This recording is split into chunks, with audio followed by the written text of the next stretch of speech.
It starts in the small joints like the toes, the fingers, and the crystals will accumulate, meaning nanay muburot, nanay mubukol. It can also become deformed through time. And really severe cases of gout, sugod na na o gawas ang crystal. So it's white, powdery, sometimes it's whitish like toothpaste. That's what gout is. This does not happen with osteoarthritis. Again, in osteoarthritis, wear and tear ni siya and maghinay-hinay ni kahitabo more of sa weight-bearing joints kanang tuhod o sa atong mga groin kanang ball and socket joint sa hips. It is also aggravated by obesity. So if you are obese, overweight, please be careful because you may be at risk for osteoarthritis. And if you have family history of gout, it's very possible that uric acid is a problem. You may need to avoid certain foods. Now, there are also other inflammatory types of arthritis, kanang dili gout, kanang dili osteoarthritis, such as kanang rheumatoid arthritis. Kani again totally different ning rheumatoid arthritis. It is a problem that the joint is seen as foreign. Mura siya og bacteria abi sa atong lawas na bacteria na ang atong joints, and then it will start attacking the joint slowly. So maginahina nig hubag, it's an immune system problem. Yeah. And when you have this immune system problem, maghinay-hinay og kaon ang body sa atong joint. So it slowly destroys the knee joint, the hip joint. Rheumatoid arthritis is actually systemic, so the whole body is being attacked. That's why typically our friends, the rheumatologists, will handle these cases of acute gout and rheumatoid arthritis because they have medical problems in the lungs, sometimes in the urine, and in different parts of the body. So this is why we only treat, kami mga orthopedic doctors, we treat the really severe cases that have failed or do not respond na to the medicines that friends natin, the internal medicine doctors are giving.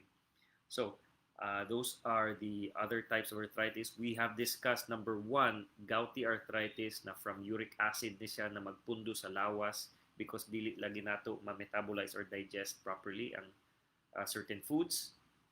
Now, what the other arthritis that is most common is actually osteoarthritis, kay wear and tear man eh. Wear and tear meaning the more we use our joints, the slowly it will deteriorate. That's osteoarthritis. It is worsened by obesity. Sometimes trauma or injury can worsen this as well, mainly in the weight-bearing joints, kanang knees and hips. Also, we talked about rheumatoid arthritis already. That is a inflammation caused by a problem sa immune system attacking the joints and different parts of the body as well. We also have a infectious arthritis that comes from a bacteria or virus that can go inside the joint. We see this typically sa mga patients na naay tuberculosis that sometimes go into the joint, and even kanang mga gipanghilot, kanang gipang butangan og lana ang tuhod, it can actually, the bacteria can use that as a medium. It goes inside the joint, so magnana ang mga joints, no? So be careful if you are applying so many things in your joint because we are not sure if that is sterile or clean. If your hands are clean, if your knee is clean, make sure it's not expired as well, whatever you're applying. And these are some of the more common forms of arthritis, no? So we talked about osteoarthritis, which is wear and tear. Gouty arthritis, very common sa family with previous history. Certain foods especially can aggravate this, even alcohol. And also we talked about rheumatoid arthritis. Of course, there are many types of inflammatory arthritis na gi-attack atong immune system. We also talked about infectious arthritis. And we have a question on arthritis from Doc, what is AVN? So the AVN type of arthritis is actually a type of bone and joint destruction. AVN is a vascular necrosis of the joint. It happens when the bone is dying, probably because of some disease. Sometimes it's from overuse of steroids. Sometimes it's also caused by a metabolic problem, or even sometimes blood problems and cancers can cause a vascular necrosis, and it destroys the bone and destroys the joint. So it can happen in very young individuals. One of my last patients na luoy kay mga 20 years old pa lang, naguba na iyang joint. So those are some of the many types of arthritis. There are questions here about thumb arthritis. Yes, you can have osteoarthritis, basal thumb arthritis. I usually typically refer these types of arthritis to my hand specialist colleagues here in the Cebu Orthopedic Institute. Daghan man mi og specialista. I specifically am the hip and knee specialist, and of course we have other hand specialists and even foot specialists as well diri. So yeah, we do have certain arthritis like basal thumb arthritis, common later in life, and they're also asking about the side effects of these arthritis. We'll answer these questions later. So daghanag mga nag-comment, no? So if you have questions, just comment below. We'll try to answer that in the question and answer portion. So good morning, Ma'am Virginia Marcadesh from Palo Leyte. Wow, good morning, Ma'am Lopez, Maria, Marta, gandang umaga po. Marites, Tanghian, good morning and blessed Sunday to you as well. So everyone who is listening, type in the chat where you are from and try to type your questions. If you have questions, we will answer that at the end of the live. We're going to go into the next couple of topics, which is what are the symptoms of arthritis, no? Again, symptoms, unsay mga symptoms aning arthritis. It is generally pain, sakit siya, without any injury, meaning walay trauma, wa ka nabunog, naigo, wa nimo na twist ang joint or knee. Sometimes man good, we have patients who think they have arthritis, but they actually had a minor trauma na misstep ang ilang pagtikang sa hagdan, or they twisted their knee during a Zumba. And so there are patients who have injuries, there are patients who have arthritis, and there's sometimes a combination, sometimes na-injure sila, pero naasad sila pre-existing arthritis. Dali ra na actually ma-injure ang mga na-arthritis na daan. Kay their joints are very stiff, their muscles are stiff, so a small misstep and sometimes a small twist can cause an injury in their knee. So really good if you would see a joint specialist for this. Again, the joint specialist can be a rheumatologist, rehab doctors, orthopedic doctors. And yes, so what are the symptoms of arthritis? Typically, muhubag, that's the swelling. Sometimes there's redness if severe na kayo. Mupula ang joint. So redness, swelling, pain, sakit ni siya typically kung muhubag o mupula. Magdungan ni sila. Pula ang joint, ubag ang joint, sakit ang joint. And in cases na aning tulo mo, uban sad na muinit ang feeling, so you have warmth or heat in the joint. When you feel this, I want you to use the back of the hand, no? Imo nang i-feel sa kamot nimo, sa likod sa kamot, the back of the hand, not this part. You will use this part to feel the joint and compare it always with the opposite side. Because in some patients, one side raman ang muhubag. I-feel na nimo kung hubag, i-feel sa nimo kung init, i-feel sa na namo if pula siya, and kung tender ba pisliton ginagmay, ay lang sagkusga kay sakit na sila. So we have warmth, pain, swelling, redness, decrease in temperature. Those are the many symptoms of arthritis. It can also happen in injuries. Labi na kung grabe pagka-injure ang tuhod or joint. Or these can also be signs of inflammation in general. And these are things na if you have mga patients na naayingon-ani na symptoms, especially sa hips ug sa knees, you can definitely refer them here sa Cebu Orthopedic Institute. Next week, going to be very busy. I think the slots are only available Tuesday raman siguro sa hapon o Monday sa hapon. If you want to have a consultation with me for your hip or knee pain, come see me Monday afternoon or Tuesday afternoon. Those are the slots available. And going next, what would I do kung ako'y arthritis? And typically, ang kadaghanan sa mga arthritis warriors nato, no? They would first go to self-medicate, inom na silang tambal, pangutana sa ilang mga silingan, usahay marites gamay kay nakadungog sila lagi na nagsakit ang tuhod sa ilang silingan, unsay giinom nimo, and then kung naa sila giinom sundon sa nila, kung gipahilot ana mo manay kadaghanan sa mga Pilipino naanad naman og hilot, no, manay kadaghanan sa mga Pilipino naanad naman og hilot, no, dili sad ganahan mo adto og doktor because mahal kuno manlayo. So unsay convenient mo iduolon og hilot adto sa silingan, mangayo og advice. And of course these are not really medical advice, but this is the usual things that Filipinos do. They self-medicate, they buy supplements online, and when you see supplements online, kita din ka na naayos siya, palit din ta ana.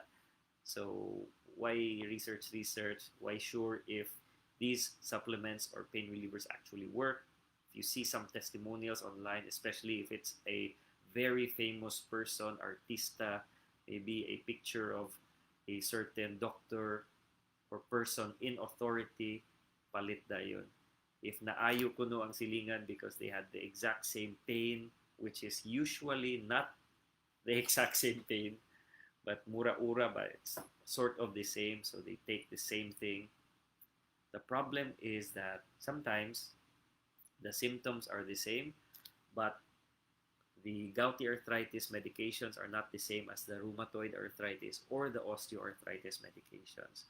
So it would be really helpful if you can self-medicate, and if pugson good mo sa inyong mga kauban sa balay to go to a hilot, sure you can, of course, try it. But personally, if you have a friend who knows a doctor, who knows a specialist, labi na sa tuhod, I would ask or I would do that, going to a knee specialist kay sayon raman diri kay naman ko yung mga kaila lagi, but that's what I would do personally. I would see a specialist, the joint, a doctor, a rheumatologist, a rehab doctor, an orthopedic surgeon, whoever is near, have them examine my knee, because the best test is actually not a blood test, not an x-ray, but the best test for me is a physical examination, in my opinion. Compared to the other test, a physical examination and a very good history, kay mahibaw-an man na nato from history na uy naaday previous arthritis ang mama, ang papa, it's been happening before after eating certain foods, or the patient has had a previous trauma which will worsen his obesity maybe, or maybe di na mulakaw kayo kay naguba na ang joint. These are things that we can take up and will lead us to the correct diagnosis, sometimes even without a x-ray or MRI. With just examination, you can tell the type of arthritis based on history and PE.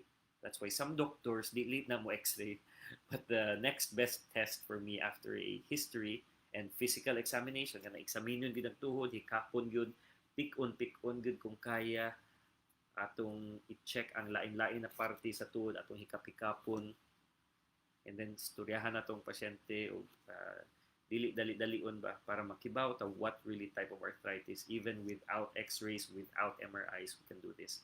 So this is a good physical examination and a history. After that, I would typically get an x-ray if naana ko'y idea na agin siya arthritis. The reason why imukuha kog x-ray is, number one, barato siya, more than a MRI, because the MRI is about pila ka thousand, no? But the x-ray, relatively cheap, paspas, and then makuha ra dayon. And you also want to know, I want to know, unsa ka grabe ang arthritis sa pasyente.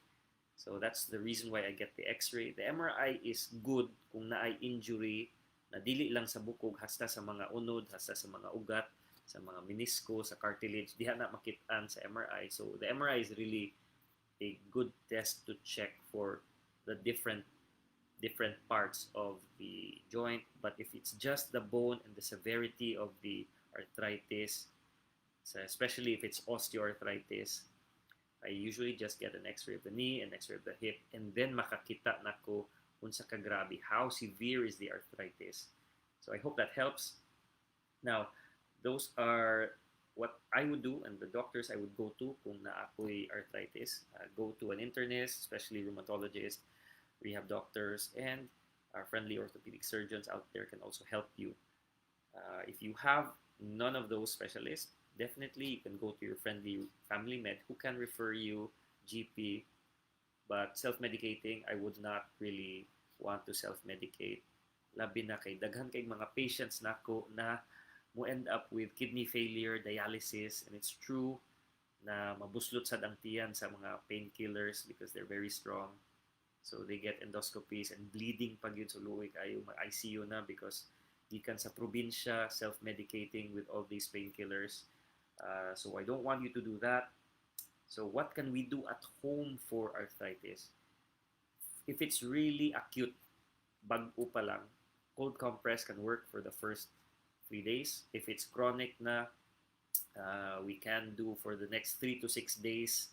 We can put warm compress. After that, it's really very little ang relief sa cold or warm. That's why we need to know the cause of the arthritis to really deal with it properly.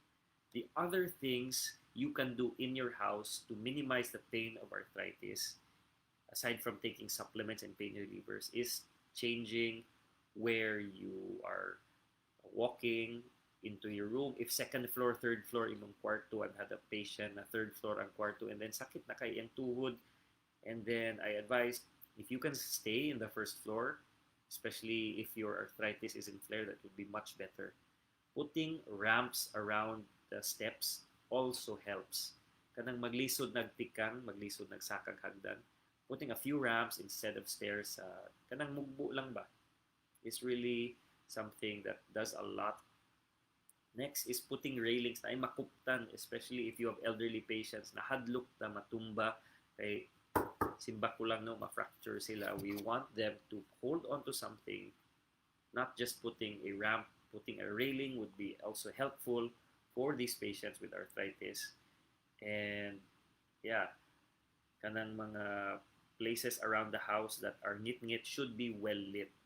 If you are living with other people, make sure na ang sound, the floor has no electric fans or toys na you can trip on because a lot of the patients with arthritis do not have very good balance. So limpyo gid na ang sound. Hopefully dili kayo slippery, dili maslide no.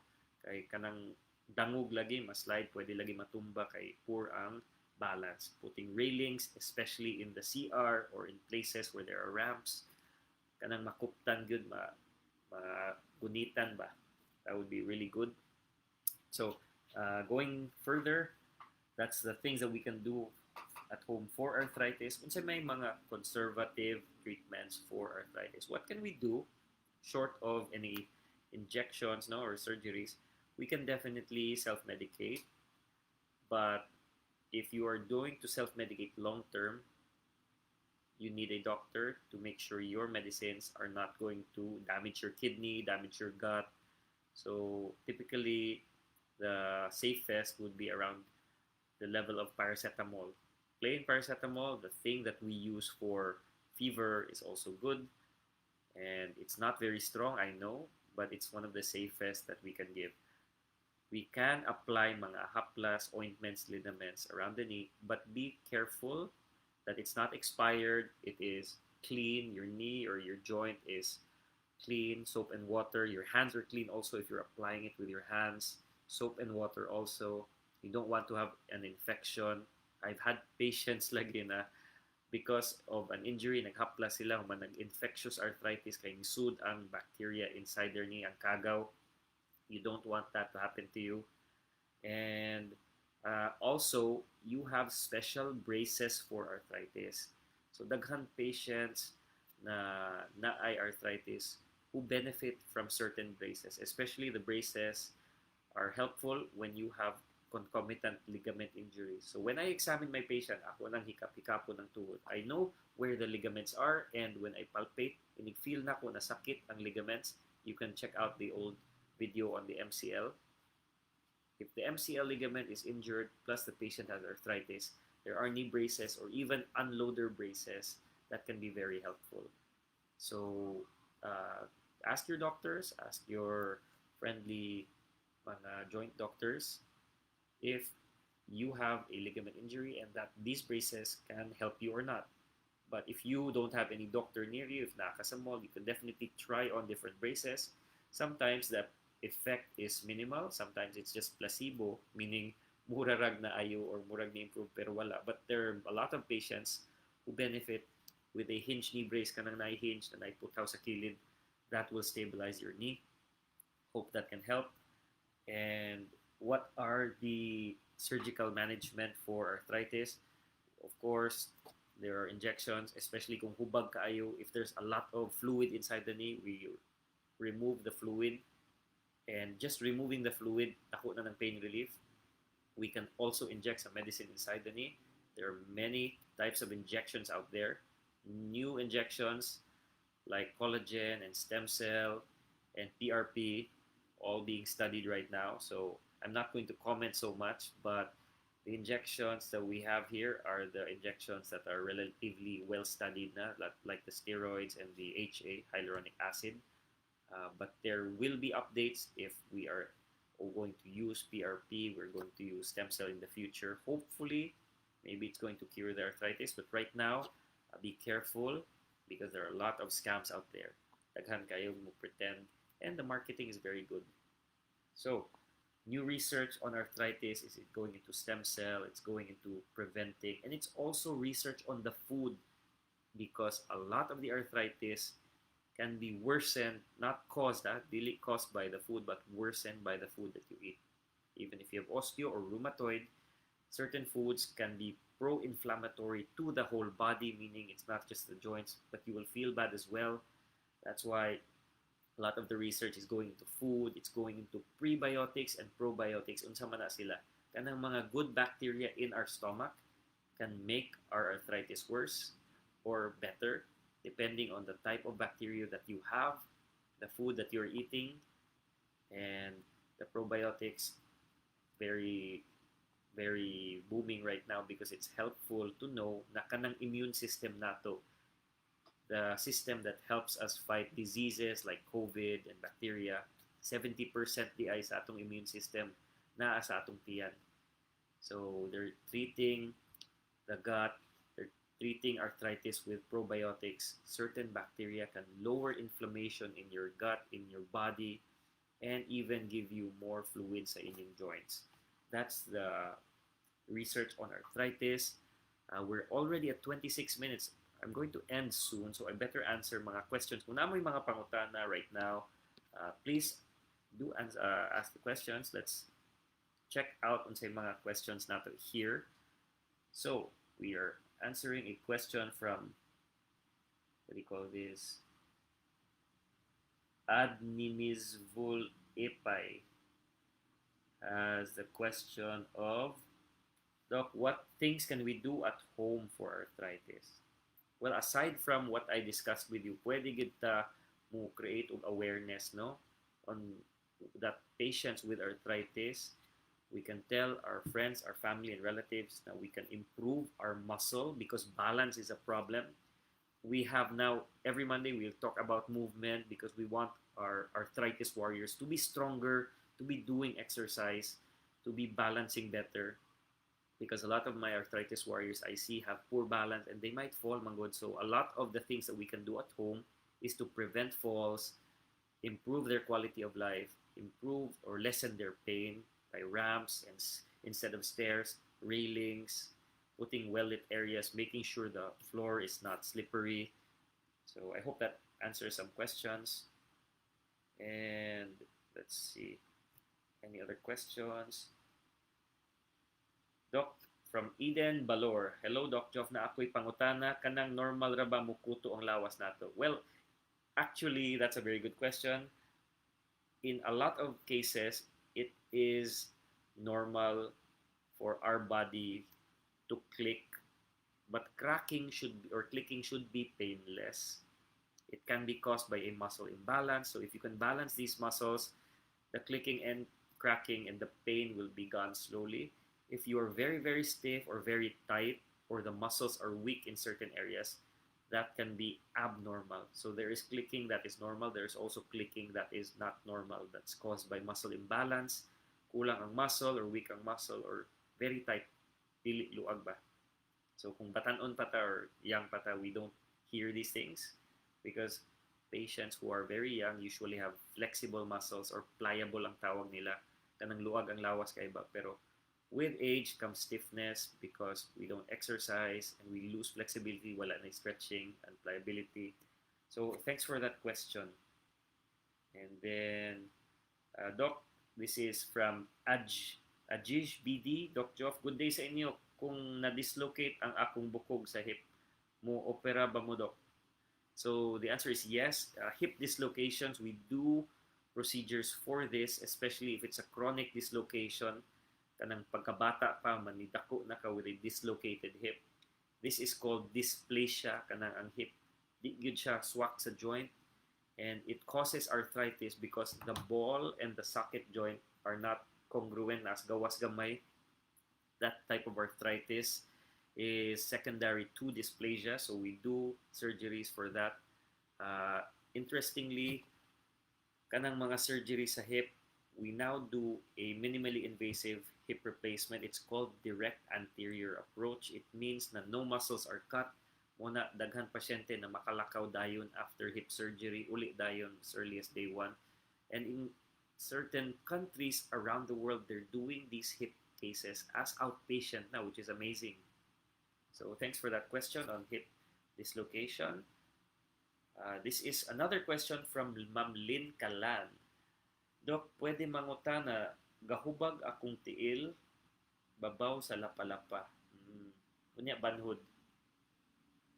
So, if ang lapalapa, di mangguna siya joint, so this is not arthritis. So the question is, arthritis ba ni Doc ang nanghubag sa lapalapa? No, it's not arthritis, but a good thing to ask Ma'am Lynn is kung sakit ang lapalapa, sakit ba inig matadayon sa buntag after magsigig lingkod or inigtindog nimo, is it painful? Because if it is painful just upon waking up, it can be plantar fasciitis and not an arthritis of the joint. So thanks for that question. I think mauna na ang mga questions nato for today. If you have any questions in the audience, let me know. Basig matubag nato. If you have no more questions, we are going to end this. I'm inviting all of you to join the FB group. So in the FB group, this week, we're going to talk about how we can be happier even if you have arthritis. Di ta magsalig kung na arthritis or wala. Pwede ka magmalipayon karong Pasko, this Christmas. You can still be happy. And a lot of my patients na naay sakit na arthritis, they come with anxiety and depression. I'm hoping to help you, dili lang sa physical, but also sa atong kanang panghuna-huna ba? Wanting, hopefully, that you can enjoy your Christmas and be more positive, be happier. So, I will see you next time, Arthritis Warriors. This is Dr. Joff, and I hope you enjoyed that quick masterclass on living with arthritis. See you next time. Bye-bye.